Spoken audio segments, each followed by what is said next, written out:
ओम श्री गणेशाय नमः। श्री शिव महापुराण रुद्र संहिता युद्धखंड 56वां अध्याय। इस अध्याय में हम जानेंगे बाणासुर का तांडव नृत्य द्वारा भगवान शिव को प्रसन्न करना, शिव द्वारा उसे अनेक मनोअभिलषित वरदानों की प्राप्ति। बाणासुर कृत शिव स्तुति।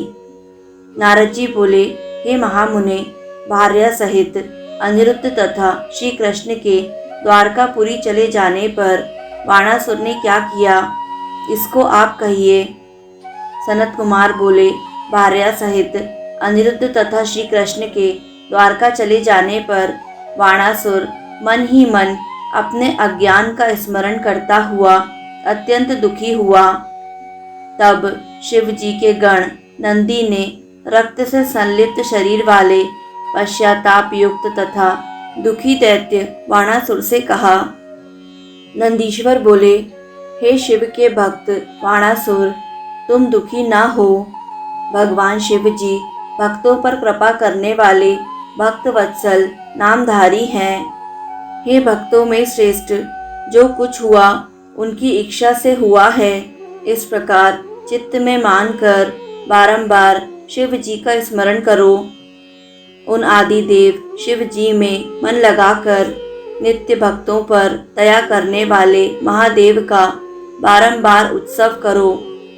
उसके बाद नंदी के कहने से द्वेष रहित होकर वह दैत्य बाणासुर हर्षित हो धैर्य धारण कर शीघ्र शिव जी के स्थान को चला गया।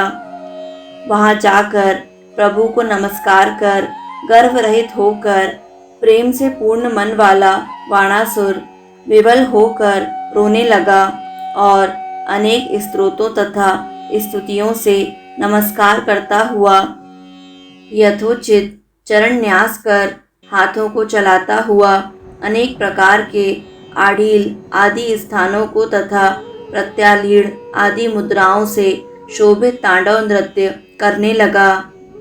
वह सहस्त्रों मुख के बाजों को बजाने, भों चलाने, सिर को कपाने तथा सहस्त्रों प्रकार से अंग चलाने लगा। धीरे धीरे अनेक प्रकार के नृत्यों को दिखाकर तथा रुधिर की धाराओं से भूमि को सींचकर अपनी गति तथा अहंकार को विस्मृत किए हुए उस महाभक्त बाणासुर ने चंद्रशेखर शिव को प्रसन्न किया। तब नृत्य गीत प्रिय भक्त वत्सल भगवान शिव जी ने प्रसन्न होकर सुंदर नृत्य करने वाले बाणासुर से कहा। रुद्र बोले, हे बाणासुर, हे बलिपुत्र, हे तात, मैं तुम्हारे इस नृत्य से प्रसन्न हूँ। हे दैतेंद्र, तुम्हारे मन में जो हो वह वरदान मांगो। सनत कुमार बोले, हे मुने, तब शिव जी का यह वचन सुनकर उस दैतेंद्र बाणासुर ने अपना घाव भरने के लिए वर मांगा। इसके साथ ही बाहु युद्ध के लिए क्षमा, अक्षय, गाणपत्य का भाव तथा उस शोणितपुर नामक नगर में उषा पुत्र का राज्य हो। देवताओं से तथा विशेषकर विष्णु से निर्वैरता और रजोगुण तथा तमोगुण से युक्त दुष्ट दैत्य भाव का विनाश हो। विशेषकर शिव जी की निर्विकार भक्ति, शिव के भक्तों के प्रति स्नेह तथा सब प्राणियों के प्रति दया भाव हो। हे मुने, उस वाण दैत्य ने शिव जी से इन वरों को मांगकर नेत्रों से आंसू बहाते हुए हाथ जोड़कर प्रेम पूर्वक शिव जी की स्तुति की। बाणासुर बोला, हे देव, हे महादेव, हे शरणागत वत्सल, हे महेश्वर, हे दीन बंधो, हे दयानिधे, मैं आपको नमस्कार करता हूँ। हे कृपा सागर, हे शंकर, हे प्रभु, आपने मुझ पर बड़ी कृपा की। आपने प्रसन्न होकर मेरा गर्व दूर कर दिया। आप ब्रह्म, परमात्मा, सर्वव्यापी, अखिलेश्वर, ब्रह्मांड रूपी शरीर वाले, उग्र, ईश, विराट, सब में व्याप्त तथा सबसे परे हैं। हे प्रभु, आकाश आपकी नाभि, मुख, अग्नि, जल, वीर्य है। दिशाएं कान, धूलोक मस्तक, पृथ्वी चरण तथा चंद्रमा मन है।